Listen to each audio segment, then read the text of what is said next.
কি চাইছে? হাসিনার পতন, কেয়ারটেকার সরকার, সুষ্ঠু নির্বাচন। আল্লাহ কয় যে না, তোমরা যা চাইছো হয় নাই, আমি তারে দেশ থেকে তাড়াই দেব।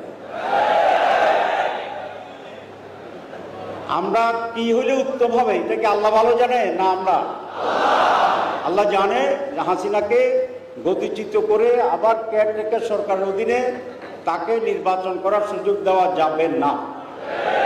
সে তার চেয়েও জঘন্য, তার চেয়েও খারাপ নাকি? ওরে কি ব্যবস্থা করতে হবে? এই ভূখণ্ড থেকে তারা বাইর করে দিতে হবে। আজকে আস্তে আস্তে এক পণ্ডিত লোক বলতেছিল, পণ্ডিত লোকের রেফারেন্সে, যে কয়েকজন খুবই জ্ঞানী লোক বললো, কি বললো, যে হাসিনাকে দেশের বাইরে যাইতে দেওয়াটা ঠিক হয় নাই।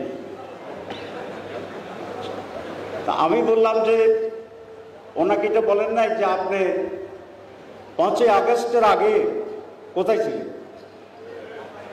তাকে তো যাইতে দেওয়াই ঠিক হয় না। তা আপনাকে রাখে দিয়ে ক্ষমতা থেকে ক্ষমতাচ্যুত করে দিতেন, তাহলে তো তাকে যাইতে হইত না। কাজটা ছাত্ররা, জনতা, পুলিশে করাতেই তো আপনি কথা বলছেন। কিন্তু আপনি যদি ফালাই দিতেন তাহলে আপনি আপনার ঘরে গিয়ে রাখতেন, আমরা তো আপত্তি করতাম না। মানুষ খুব নাদান। হাসিনা পতন হইয়া বিদেশে চলে গেছে, তো খুশি নাই। 110 ভাগ চায়, কত চায়? আর নিজে কিছুই করতে পারে না, ঠিক কিনা? নাদান হওয়া যাবে না। শেখ মুজিব বলেছিল সোনার মানুষ গড়বে, পারছে?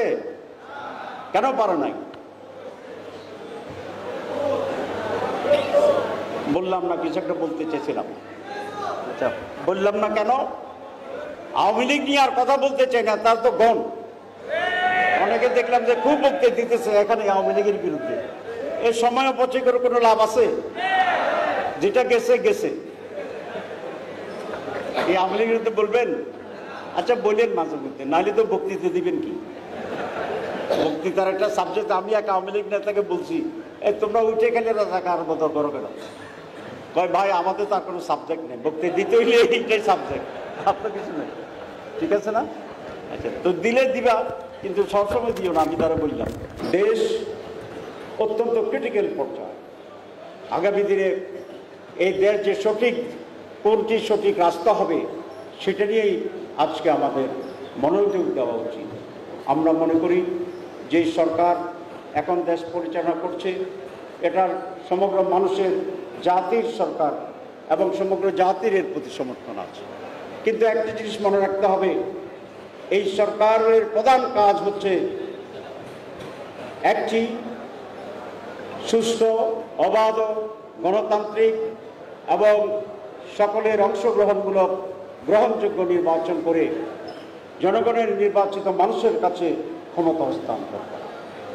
দীর্ঘদিনের যে জঞ্জাট আওয়ামী লীগ এবং তার আগে যারা দেশ শাসন করেছিলেন তারা এখানে জমা করে রেখেছেন, অচল অবস্থা তৈরি করে রেখেছেন। সেই জন্য পুরো জাতি একমত যে কিছু বিষয়ে সংস্কারের প্রয়োজন। আমি মনে করি সবচেয়ে বড় সংস্কার হবে মানুষের চিন্তার, চেতনার, চরিত্রের সংস্কার।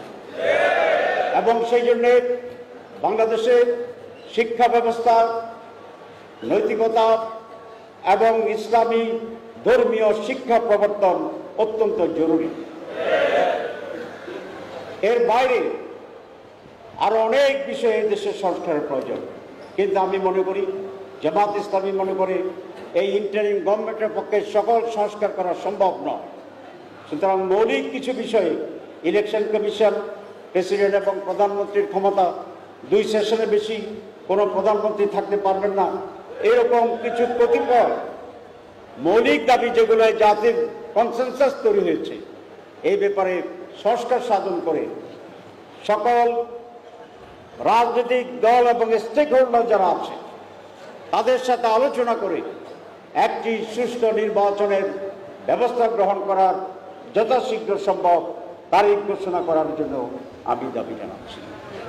কারণ রাজনৈতিক দলগুলোর ঐক্যমত্য এই সমস্ত বিষয় জরুরি এবং সেই কারণেই রাজনৈতিক দলগুলোর সাথে আলাপ আলোচনা শুরু করার জন্য আমি আহ্বান জানাচ্ছি।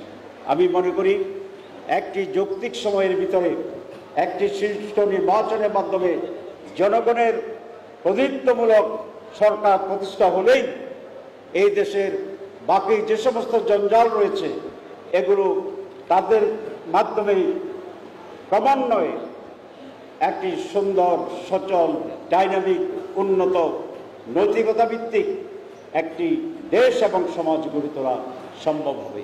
আমাদের সমাজকে জ্ঞান এবং নৈতিকতা এই দুটির সমন্বিত একটি সমাজ গড়ে তোলা অত্যন্ত অপরিহার্য। আমি সেইভাবেই অগ্রসরের জন্য অনুরোধ করছি। বাংলাদেশের ইতিহাস এই কথা প্রমাণ করেছে, অতীতে যারাই দেশ শাসন করেছেন, পাকিস্তান আমলে যারা করেছেন, স্বাধীন বাংলাদেশে যারা করেছেন, তারা বাংলাদেশের মানুষের সত্যিকার যে সমস্যা সেটা চিহ্নিত করে সেটার সমাধান করতে পারেন। ইসলামী আদর্শের ভিত্তিতে নৈতিকতার ভিত্তিতে যারা নিজেকে গড়ে তুলছেন, দল গঠন করছেন এবং জাতিকে গঠন করতে চান, আসুন আমরা তাদেরকেই আগামী দিনের রাষ্ট্র পরিচালনার দায়িত্ব দিয়ে আমরা এই একটি উন্নত ওয়েলফেয়ার কল্যাণময় রাষ্ট্র গঠন করার জন্য এইবার জাতীয় ঐক্যবদ্ধভাবে সেই ভূমিকা পালন করবে। আমি দেশবাসীর কাছে সে আহ্বান জানাতে চাই।